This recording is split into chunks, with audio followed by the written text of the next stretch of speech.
Oh, while I'm out here, I thought I'd do an update on the Jacaranda.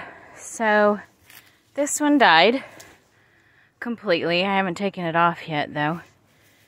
But yeah, so that one didn't seem to take. But this one is still alive.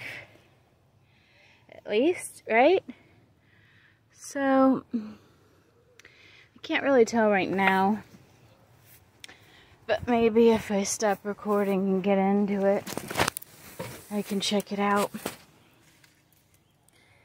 Can you tell?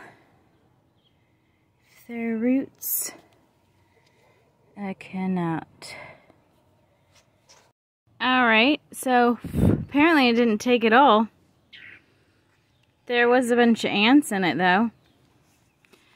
But yeah, I didn't see any roots coming out. I just took it off. So, clearly I have the hardest time propagating this fucking Jacaranda. So, what are your tips and tricks? I swear somebody told me something and I already forgot. But I'm all ears because my root pod didn't work. So that sucks. Anyway, there's your update. Still can't propagate my jacarandas. Thanks for watching.